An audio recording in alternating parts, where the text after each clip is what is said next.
बिस्मिल्लाहिर्रहमानिर्रहीम। मेरे मोहतरम और अजीज दोस्तों, अस्सलाम वालेकुम। स्टोरी वर्ड 863 पेश करता है बचपन में सुनी गई दादी माँ और नानी अम्मा की कहानियाँ, पुरानी लोक दास्तानें, पुराने सच्चे वाक़यात और बचपन में बुजुर्गों से सुनी गई ऐसी कहानियाँ जो ज़हन के किसी कोने में आज भी नक्श हैं। ये सब सुनने के लिए स्टोरी वर्ड 863 को ज़रूर सब्सक्राइब करें। चैनल सब्सक्राइब करने के बाद घंटी के बटन को दबा दें और ऑल नोटिफिकेशन पर क्लिक कर दें ताकि वीडियो के अपलोड होते ही इसका नोटिफिकेशन आपको बर वक्त मिल सके। शुक्रिया।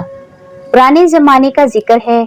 गांव का एक सीधा सादा भोला भाला आदमी पहली दफ़ा घर से निकला, किसी दूसरे शहर गया और अपने दूर के रिश्तेदारों के यहाँ मेहमान बन के ठहरा।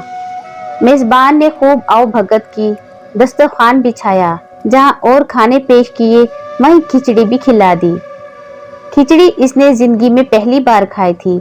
इसे बहुत पसंद आई। वो उंगलियां चाटने लगा और घर वालों से पूछने लगा कि इस खाने का क्या नाम है और इसे कैसे पकाते हैं। तो इसकी सास ने बताया कि इसे खिचड़ी कहते हैं और पकाने की तरकीब ये है, सबसे पहले चावल लो टोटा, यानी कि टूटे हुए चावल हो तो ज़्यादा बेहतर है। अच्छी तरह चुगने के बाद चावल पानी में भिगो दो, फिर मसूर की दाल लो और चुगने के बाद इसे भी पानी में भिगो दो। अब हंडिया या देचकी में चावल के हिसाब से पानी डालो। अगर 1 प्याली चावल हैं तो दुगना, यानी कि 2 प्यालियां पानी की होनी चाहिए। फिर चूल्हे पर रख दो। जब पानी उबलने लगे तो अलहदा से भिगोए हुए चावल हाथ से निकाल निकाल के इसमें डालो। साथ ही मसूर की भिगोई हुई दाल भी डाल दो और नमक भी। जब चावल आधे पक जाएं तो इसमें घी शामिल करो। जब पानी सारा खुश्क हो जाए तो चंद दाने चावल और मसूर के निकाल लो और देखो कि गल गए हैं या नहीं। अगर जी मुतमईन हो तो दम दे दो। 5-10 मिनट के दम पुख्त के बाद चूल्हे से उतार लो। लीजिए साहिब, खिचड़ी तैयार है। मज़े से खुद खाइए और दूसरों को भी खिलाइए। इसी रोज मेहमान को कुछ वापस जाना था। वो पैदल गांव की तरफ रवाना हुआ। इसकी ख्वाहिश थी कि जितनी जल्दी हो सके घर पहुंचे और बीवी से फरमाइश करे कि वो इसे खिचड़ी पकाकर खिलाए। उसे डर था कि कहीं नाम भूल न जाए। वो रास्ते में ऊंची आवाज से कहता जाता था, खिचड़ी खिचड़ी। जेठ हाड़ के दिन थे, दोपहर का वक्त, और चलते चलते थक गया। राह में कीकर का एक घना दरख्त खड़ा था जिसके काले स्याह तने से गोंद निकला पड़ा था। वो थोड़ा दम लेने के लिए उसके साए में बैठ गया। हर तरफ फैली खामोशी, बबोल की ठंडी मीठी घनी छांव, ऊपर से हवा के ठंडे झोंके जो आए तो बेइख्तियार इस शख्स की आंख बंद होने लगी। चंद लम्हों बाद इसकी आंख लग गई और वो वहीं जमीन पर लेट के ख्वाब खरगोश के मजे लूटने लगा।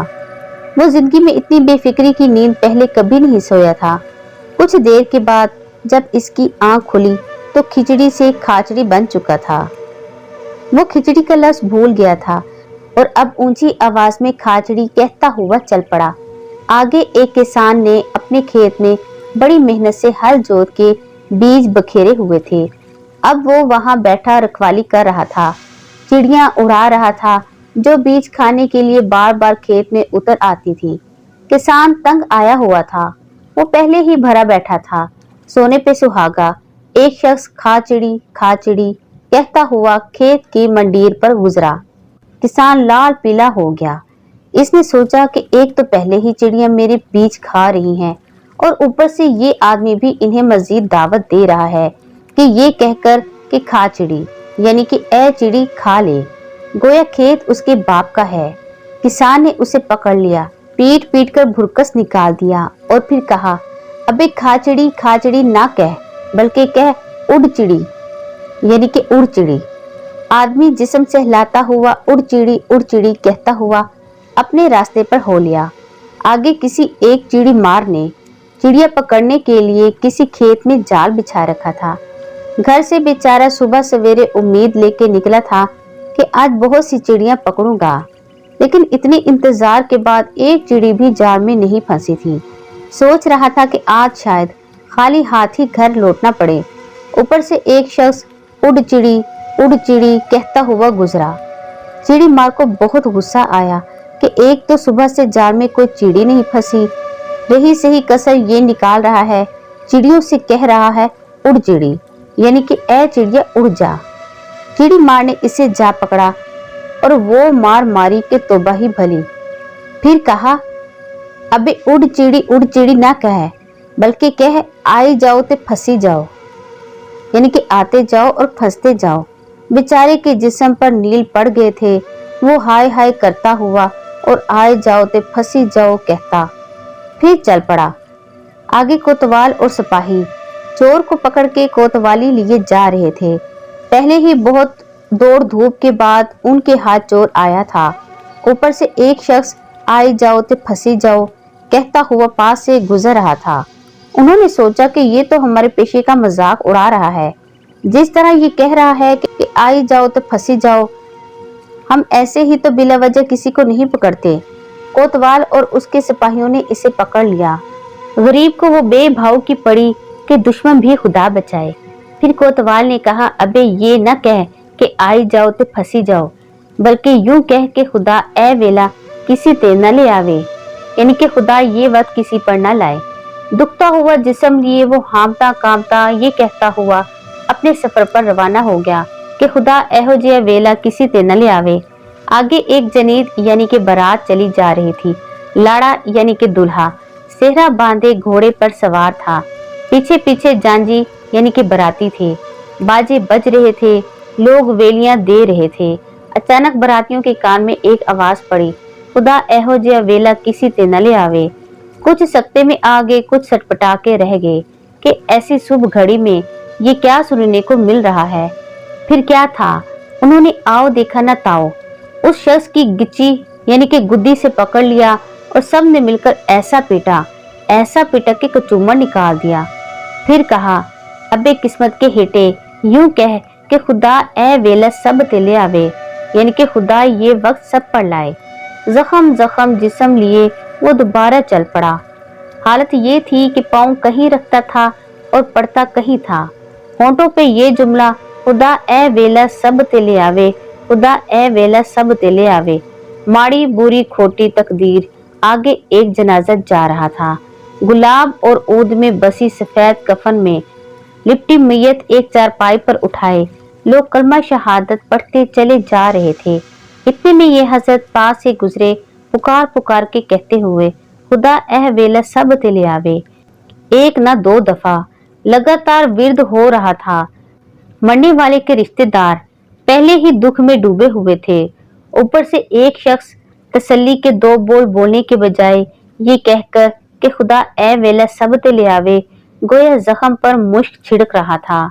उन्होंने मैयत को जमीन पर रखा और इस शख्स को जान लिया। नेकी और पूछ जनाजे में शामिल कुछ और लोग भी आगे बढ़े। फिर क्या था, किसी ने चांटा मारा, किसी ने मुक्का, किसी ने लात रसीद की। गर्ज सब ने मिलकर वो ठुकाई की कि चमड़ी उधेड़ डाली, जी भर के अरमान निकाले। फिर कहने लगे, अबे अहमक, कहना है तो यूं कहो, एहो जिया वेला किसी वैरी दुश्मन ते भी ना आवे। इस तरह का वक्त किसी दुश्मन पर भी ना आए। जबरदस्त का ठेंगा सर पर। बेचारा बदकिस्मत यही कहता चल पड़ा। सोच रहा था कि जाने आज सुबह ही सुबह किसका मुंह देख लिया। मुसलसल मारपीट से इसका पतला हाल हो चुका था। आखिर तकदीर जागी। शाम हो रही थी। खेतों में घिरा पीपल के दरख्तों में से झांकता इसका प्यारा गांव नजर आ रहा था। कच्चे कच्चे घरों से उठता पाथियों यानी कि उपलों का धुआं, जो इस बात की अलामत था कि गांव की जनानियां रात का खाना पका रही हैं। ये देखकर इसने कुछ हिम्मत की और गिरता पड़ता ये कहता हुआ गांव में दाखिल हो गया, एहो जिया वेला किसी वैरी दुश्मन ते भी ना आवे। औरतें उस वक्त कुएं से पानी भर रही थी। भागी भागी आई, मुंह से पानी लगाया। पिंड यानी कि गांव के मर्द भी दौड़े दौड़े आए। बेचारे किस्मत के मारे को उठाया और घर की तरफ ले चले। वो मुसलसल एक ही विर्द कर रहा था, एहो जेहा वेला किसी वैरी दुश्मन ते भी न आवे। गांव वालों ने ख्याल किया कि शायद ये अपनी हालत की वजह से कह रहा है कि जैसा बुरा वक्त मुझ पे आया है किसी दुश्मन पर भी ना आए। घर पहुंचे बीवी ने देखा तो खूब चीखम धाड़ मचाई कि हे ठीक ठाक घर से गया था, ये किस हाल में लौटा? इसी किसी की आई, खुदा करे उसके हाथ टूट जाएं, जिसने मेरे भोले भाले पर हाथ साफ किए। बेचारी दुपट्टे से आंसू पोंछती जाती और शोहर को टकोर करती जाती थी। उधर ढाक के 3 पात शोहर चारपाई पे पड़ा यही माला जप रहा था, एहो जेहा वेला किसी वैरी दुश्मन तेवी न आवे। इसी दौरान में एक शख्स दौड़ा दौड़ा गया और गांव के वीद को बुला लाया। वीद जी ने नब्ज देखी, जिस्म के नील देखे और बोले, खुदा झूठ न बुलवाए, बड़ी गज्जी मार पड़ी है। जहां जहां खून रस रहा था हकीम जी ने मरहम पट्टी कर दी, दवा दी, उठ के जाने लगे तो उसकी घरवाली ने हस्बे दस्तूर पूछा, हकीम जी परहेज? वीद जी बोले, तेरे खावंद की हालत बहुत खराब है, इसे कोई सख्त गजा न दीजियो, नरम ग़िज़ा मसलन खिचड़ी वगैरह खिलाइयो। जो ही इस शख्स ने खिचड़ी का लफ्ज सुना, वो अपना सारा दुख दर्द भूल गया और पुकार पुकार के कहने लगा, एही ते सी, यानी कि यही तो थी, यही तो थी। बीवी की समझ में कुछ ना आया। बहरहाल इसने खिचड़ी पका के शोहर के आगे रखी तो इसने यूं मजे ले लेकर शौक से खाए जैसे सदियों का भूखा हो। चंद हफ्तों के बाद वो सेहत याब हो गया, मगर इसने खिचड़ी खानी कभी नहीं छोड़ी, क्योंकि खिचड़ी इसकी पसंदीदा डिश बन चुकी थी। और क्यों न बनती, बड़े पापड़ बेलने के बाद जो हाथ आई थी